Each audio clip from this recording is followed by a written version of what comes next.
My name is Bob Klein, and I've been living in Long Meadow since 1966. I was transferred here that year working for U.S. Envelope Westvaco. I belong to the veterans group that meets at the senior center once a month, and we've been there for 2 or 3 years. And I was asked if I wanted to talk a little bit about my past experience. I guess I'll start back in when I was about 18, and I lived in New Jersey, a little town called Highland Park in central Jersey. And World War II came along, Pearl Harbor, and some of my friends were starting to be drafted, some were enlisting and whatnot, and I decided that I should do the same. And so I went down to Camden, New Jersey, and I enlisted in the Signal Corps, the U.S. Army. And I was accepted, and I had some experience in doing radio work because a neighbor of mine was teaching me all about radio repair. And the Army said, well, we need radio men, so we want you to do that, but we're going to send you to Rutgers for a few months to give you some training, and then you'll go from there. Well, I finished my training, and the Army in its wisdom said, we really don't need radio men right now, so we're going to send you to Fort Monmouth, New Jersey, and you're going to learn to be a telephone person. We're going to teach you how to climb poles, run wire, but mostly we want you to learn how to do telephone switchboards. So I said, okay, and I did. I went there, and I did training there for several months, and learned all about that. And then they said, well, we're going to send you to Camp Crowder, Missouri. That's another camp that they're going to teach you more about this telephone work and so forth. So I did. I went to this Camp Crowder, and they said, well, we're going to put you in a small team, and you're going to learn how to really do switchboards, and your small team is going to go to London eventually. You'll be a technical sergeant and whatever, and you're going to install the switchboards for the headquarters in London. I said, oh, great. Well, anyway, they allowed me to go home for a short furlough, and I went home and coming back, the trains weren't too great in those days. They had a lot of coal dust and whatnot. I don't know what happened, but I wound up with pneumonia. And so I got scratched from the team going to London. They put me in a new group called the 3165th Signal Battalion, and they said we were going to go to the Pacific at some point. And we did that. I went by train with this group and went to Seattle. And in Seattle, they said, well, we're sending you over. And they put a group of us on this old tub that used to go from, I think, L.A. to San Francisco or something. And they crammed us into this thing. We went to Hawaii. And we got to Hawaii, and I said, oh, I always thought about going to Hawaii someday. So they unloaded us. We went to a base there. I don't remember the name of it. And I was there 2 days, and they said, you're shipping out. And you're being attached to a naval communications group, and you're gonna go from there. Well, they had 5 other fellows that went with me, and we made up a telephone group. And we, as I say, were attached to the Navy. The Navy was attached to I believe it was the 1st Marines. And so we would load it on a ship called the LST. That's one of these old clunkers that opened up in the front to let craft go out and so forth. And they're flat bottom, so they kind of go side to side and face front to front, so they're kind of tough on the ocean if you get seasick. Anyway, we got on one of those, and we were on for a while, and we landed in several places. none of which were really in any battles at the time. If there was battles, like Guadalcanal, they had already taken the island. And then we landed on another island called Puvuvu, godforsaken island that had nothing on it. And it was supposed to be a recreation place for the Marines, and I don't know how they could ever have much recreation there. It was nothing but a big jungle and nothing. It was kind of interesting. Turned out that when I came to work here in Springfield, I had a fellow that worked with me was on that same island with the Marines, and he was a couple hundred yards away from me in another camp, and I never knew it. Anyway, we were there for a while, and then they said, well, you're loading onto a transport ship, and you're heading somewhere else. Well, it turns out that we were heading for the island of Peleliu. This was a small island, I believe in the Carolines, Western Carolines, and they I'm not sure, but I understand that they wanted this island because it had a big airfield on it, and they wanted that for planes and so forth to attack from there. Well, they didn't think it was going to be much of a chore to take this island and whatnot. Well, I was on this ship, and these ships, they have all these bunk beds, like 5 high or 6 high, and I was in with a bunch of Marines and whatnot, really nice guys, but these were the guys that were going to go and attack the island, and they did. Well, I guess in the Army, when they give you a steak and eggs breakfast, you're in for trouble. So that's what we had that morning, and then the ship started to bombard the island, and the planes shelled the island, the ships fired at the island. You think there would be nothing left when they were done, but actually it didn't faze them too much. And the Marines went in and tried to take the beachhead, and they were getting slaughtered.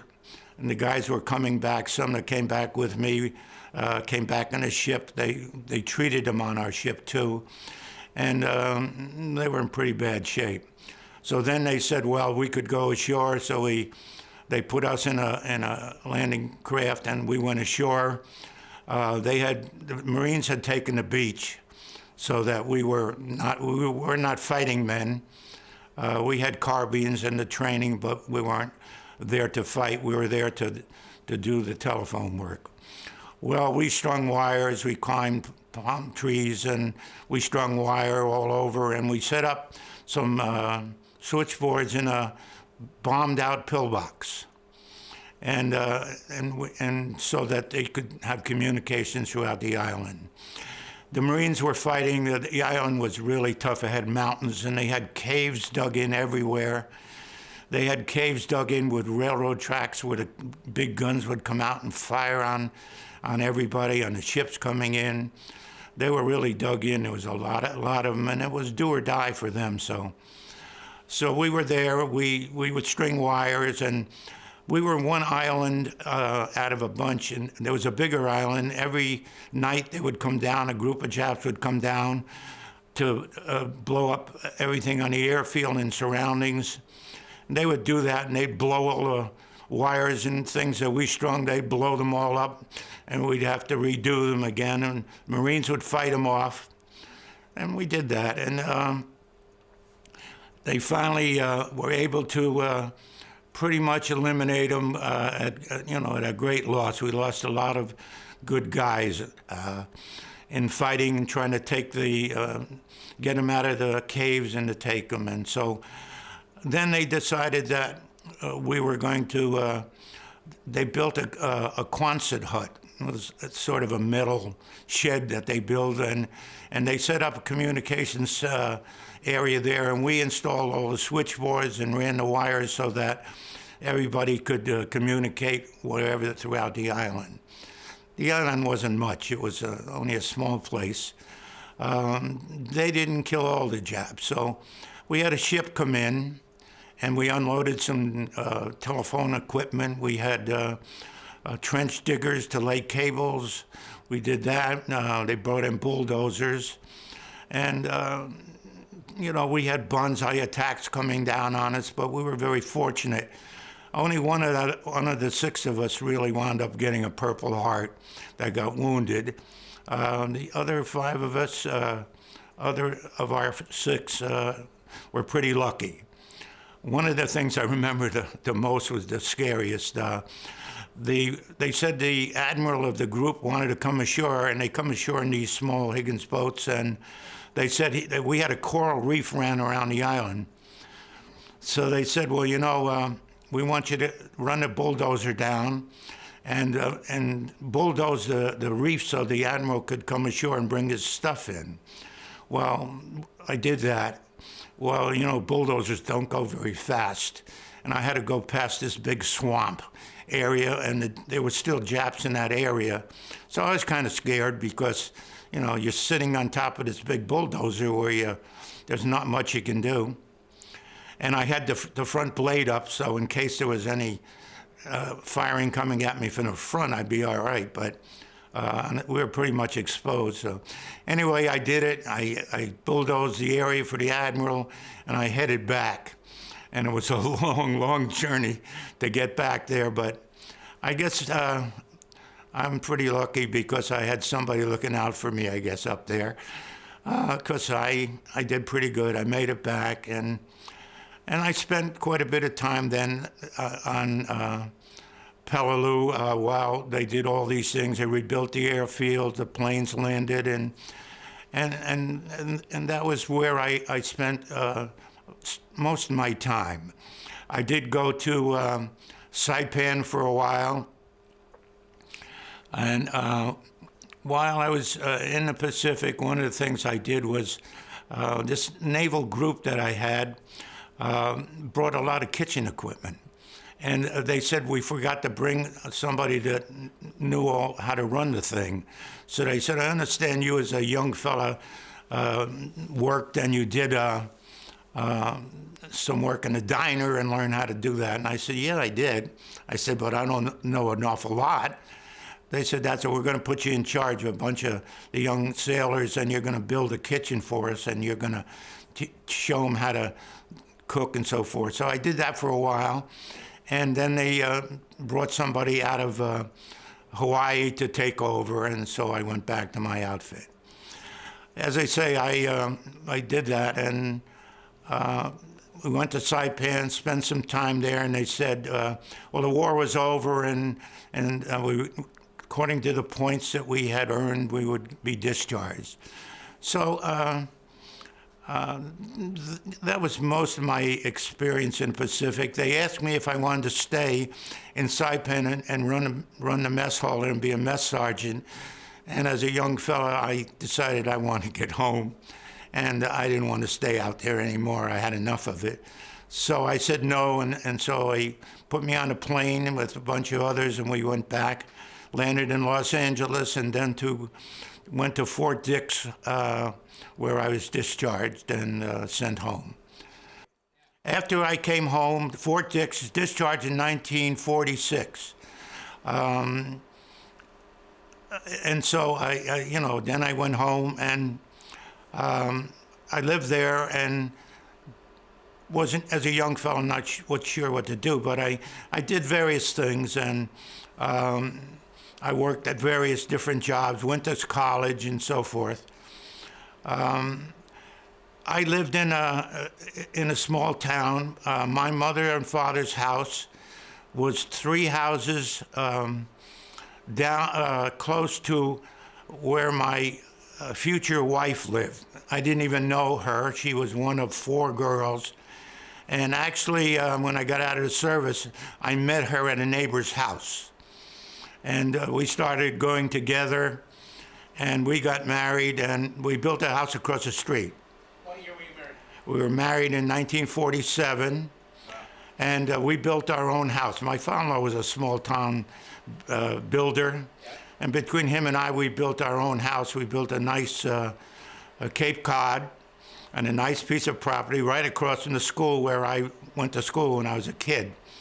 And then we built our house, and I went, as I say, I worked in Lincoln Mercury for several years, left there, and after I had worked in some other places also, and then I finally wound up with Camp Kilmer.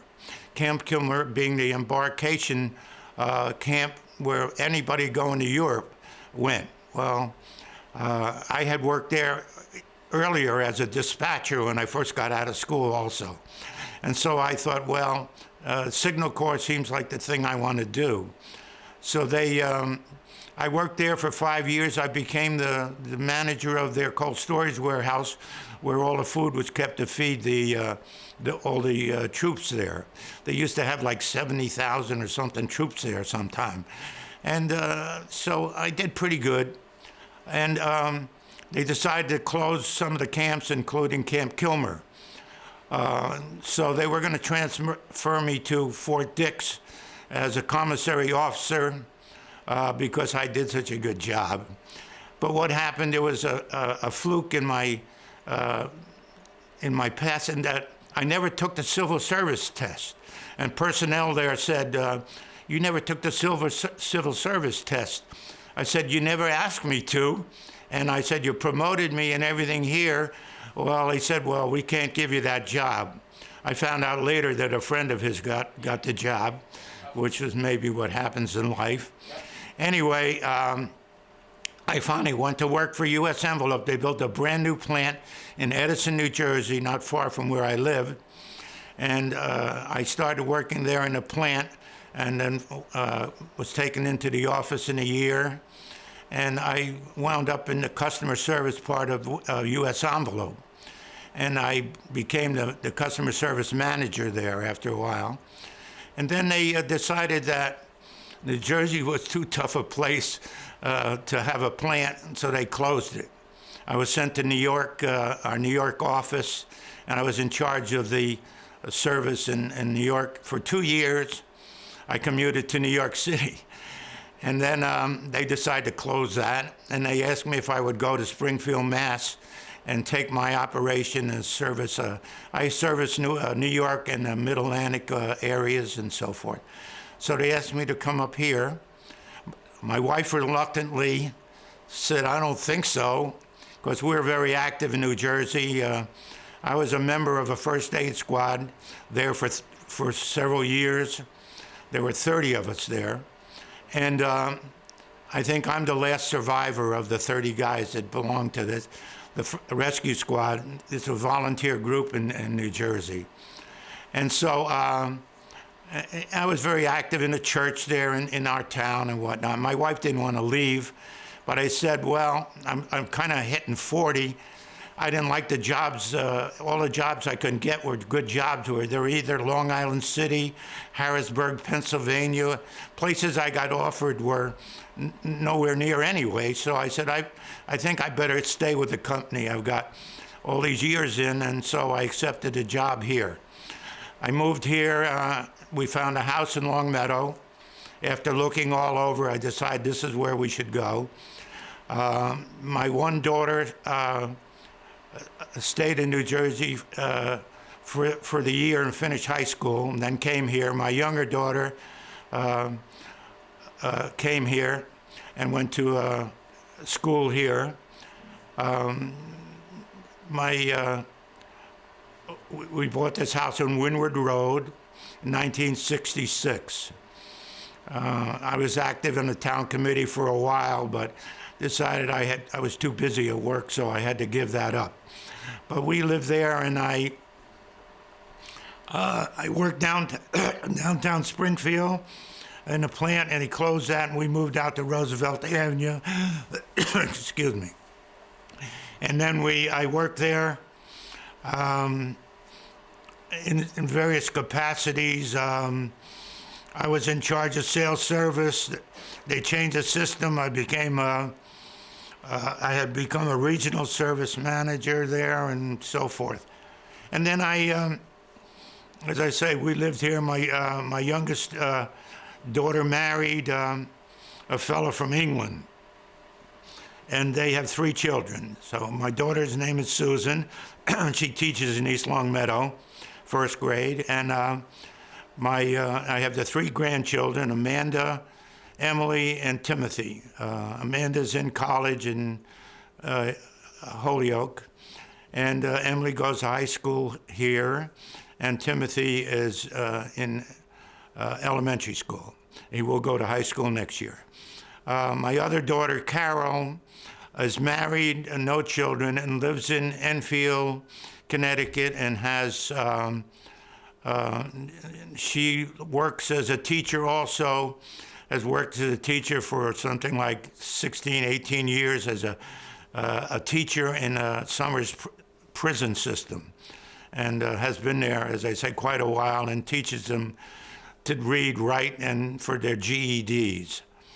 I retired from U.S. Envelope, which was bought out by Westvaco in 1988. And so I've been retired for some 20 years. I'm active with my grandchildren and my daughters and whatnot. I take them around wherever I can, and my wife are very active with our grandchildren and so forth. I think that's pretty much it. As I say, I belong to this good vets group in Long Meadow. And a good bunch of guys. They represent World War II and Korea and Vietnam. So there's all kinds of good guys there that have been through a lot. Thanks a lot for interviewing me.